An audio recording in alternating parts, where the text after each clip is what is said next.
পাগল প্রায় এই মেয়েটির জীবন কাহিনী শুনলে আমার মতো আপনারও শরীরের লোম দাঁড়িয়ে যাবে। মেয়েটির নাম রূপালী, বয়স মাত্র 15 বছর, মাদ্রাসায় পড়ালেখা করে। হঠাৎ রূপালীর পরিবার রূপালীকে একজন বিদ্যমান ব্যক্তির কাছে বিয়ে দিয়ে দেয়। মেয়েটি সুখী জীবন যাপন করতে শুরু করে, সংসারে 2-3টা বাচ্চার জন্ম দেয়। একদিন রূপালীর স্বামী কাজের খোঁজে শহরে আসে। 3-4 মাস পার হয়ে যায়, রূপালীর স্বামী বাড়িতে আসে না। এই সময় রূপালীর মন উতাল পাতাল শুরু করে। রূপালী তার মাদ্রাসায় থাকাকালীন একটি ছেলের সাথে উঠা বসা করত। এই সুযোগে ওই ছেলের সাথে যোগাযোগ শুরু করে।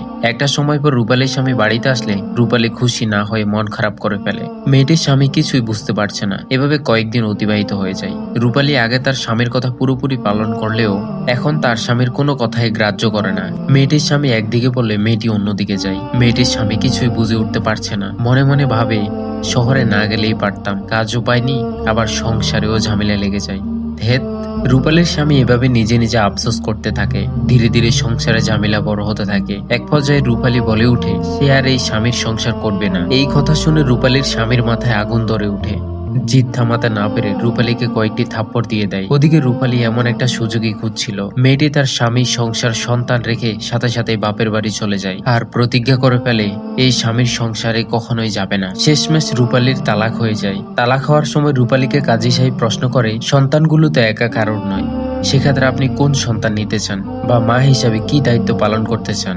এই প্রশ্ন শুনে রূপালী সাথে সাথে বলে উঠে, আমার কোনো সন্তান লাগবে না এবং ভবিষ্যতে আমি এই সন্তান বা স্বামীর পরিচয় দিতে চাই না। এভাবে রূপালীর প্রথম তালাক সম্পূর্ণ হয়।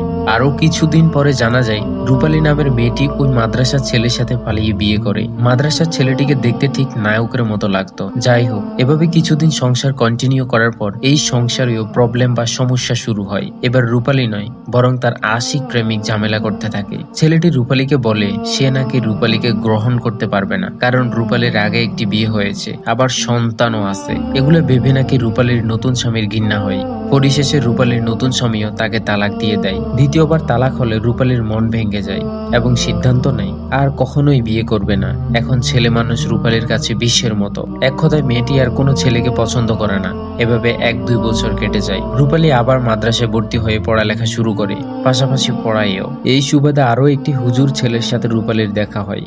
হুজুর ছেলেটি খুবই ভালো মনের ছিল। যদিও ছেলেটি আগে একটি বিয়ে করেছিল, তবুও রূপালী এই ছেলেকে বিয়ে করবে বলে সিদ্ধান্ত নিয়ে নেয়। একদিন হুজুর ছেলেটিকে বিয়ের প্রস্তাবও দিয়ে দেয়। ছেলেটি দেখলো মেয়েটি মাদ্রাসায় পড়ে, আবার পড়াইও, তাই অত চিন্তা ভাবনা না করে বিয়ে করার জন্য রাজি হয়। সুযোগ বুঝে রূপালীও তার আগের একটি বিয়ে হয়েছে বলে কিন্তু কোনো সন্তান নেই এ কথা জানিয়ে দেয় হুজুর ছেলেটিকে। ছেলেটি ভদ্র ছিল বলে কোনো দ্বিধা না করে রূপালীকে বিয়ে করে ফেলে। কিন্তু ছেলেটি তো জানে না একদিনে রূপালী নামের মেয়েটি তার জীবন ধ্বংস করে দিবে। এভাবে কয়েক বছর কেটে যায়। হুজুরের সংসারে রূপালী 2টি সন্তান জন্ম দেয়। সন্তানদের নিয়ে হুজুরকে নিয়ে রূপালী সুখী জীবন যাপন করছিল।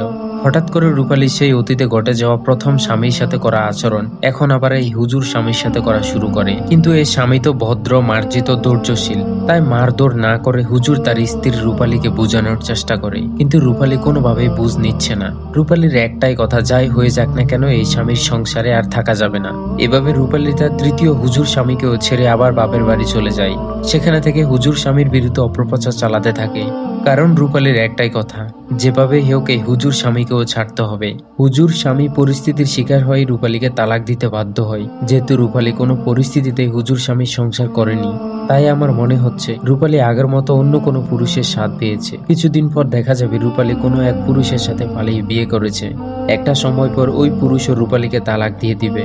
আর এভাবে একটি পুরুষলোভী নারী ধ্বংসের কাতারে চলে যায়। শিক্ষণীয় বিষয়, বিবাহিত সংসারে ঝামেলা, সমস্যা, ঝগড়া, কথা কাটাকাটি এগুলো থাকবেই। তাই আমাদেরকে ধ্বংসের হাত থেকে বাঁচতে হলে এগুলোকে মানিয়ে নিতে হবে, না হলে দুনিয়াও শেষ, আখিরাতও শেষ। ধন্যবাদ।